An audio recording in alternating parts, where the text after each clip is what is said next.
নিশ্চয়ই আওয়াজ শুনে বুঝতে পেরেছেন এই টিফিনের রেসিপিটা কিন্তু ভীষণ ক্রিস্পি হয়েছিল আর খেতেও কিন্তু ভীষণ সুস্বাদু হয়েছিল। তো চলুন শিখে নেওয়া যাক। তো প্রথমে এক সাদা তেলের মধ্যে মৌরি, জিরে আর ধনে দিয়ে একটু ভাজা ভাজা হয়ে গেলে দিয়ে দেওয়া হচ্ছে আদা কুচি, আর তারপরে একটু ভালো করে নাড়াচাড়া করে নেওয়া হচ্ছে। এরপর এর মধ্যে দিয়ে দেওয়া হচ্ছে টুকরো করা পনির আর কড়াইশুঁটি। কড়াইশুঁটিটা যদি না পান সেটা টোটালি অপশনাল, এর বদলে অন্য কিছুও দিতে পারেন।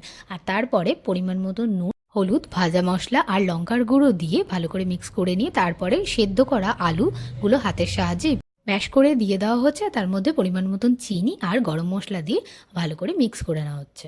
এখানে কিন্তু আমরা দুটো সিদ্ধ করা আলু নিয়েছিলাম। এবারে একটা বাটিতে 2 চামচ মতন কর্নফ্লাওয়ার নিয়ে তার মধ্যে ঘি দিয়ে ভালো করে মিক্স করে একটা স্লারি মতন তৈরি করে নেওয়া হচ্ছে। আশা করি এই মিশ্রণটা টেক্সচারটা আপনারা বুঝতে পেরেছেন। এবারে অন্য একটা পাত্রে 500 মতন ময়দা নিয়ে তার মধ্যে পরিমাণ মতন নুন আর চিনি দিয়ে দেওয়া হচ্ছে। এবারে এটা মাখার জন্য দিয়ে দেওয়া হচ্ছে সাদা তেল, আর তারপরে জল দিয়ে দিয়ে ভালো করে মেখে নেওয়া হচ্ছে। এবার দেখুন ময়দা ঠিক এরকম একটা সফট মতন হবে, আর তারপরে তেল মাখিয়ে রেখে দিতে হবে প্রায় 10-15 মিনিট মতন। আর তারপরে এরকমভাবে লেচি করে নিয়ে তারপরে গোল মতন আকারে, মানে রুটি যেরকমভাবে বেলে সেরকমভাবে বেলে নিয়ে যে কর্নফ্লাওয়ারের স্লারিটা তৈরি করেছিলাম সেটা চারিদিক দিয়ে ভালো করে লাগিয়ে দেবো। এরপরে অল্প হাতে ময়দা নিয়ে তারপরে এর মধ্যে ছড়িয়ে দেওয়া হবে। বেশি কিন্তু ময়দা এখানে ইউজ করবেন না। এভাবে সবকটা এরকমভাবে করে নিয়ে তারপরে একটা একটা করে এক একটার উপর দিয়ে দেওয়া হবে। আর এবার যে প্রসেসটা করেছে এটা একটু ভালো করে ভিডিওটা লক্ষ্য করুন, তাহলে ঠিক বুঝতে পারবেন। আর এবারে আবার একবার বেলে নেওয়া হবে, চৌকো মতন হবে জিনিসটা।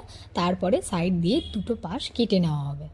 এবার এই প্রসেসটা হয়ে গেলে তারপরে ঠিক ভিডিওতে যেমনভাবে দেখানো হচ্ছে ঠিক সেই প্রসেসটা আপনারা ফলো করার পর এবার একটা একটা পিস নিয়ে তার মধ্যে দিয়ে দেবো এই যে আলুর মিশ্রণ। তারপরে হাতে একটু জল নিয়ে, খুব বেশি না, সামান্য একটু জল, এবার এই প্রসেসগুলো ফলো করে সবকটা করে নেওয়া হয়েছে। আর তারপরে গরম গরম তেলে ভেজে তুলে। আর রেসিপিটা যদি ভালো লেগে থাকে অবশ্যই লাইক, শেয়ার, সাবস্ক্রাইব, কমেন্ট করবেন।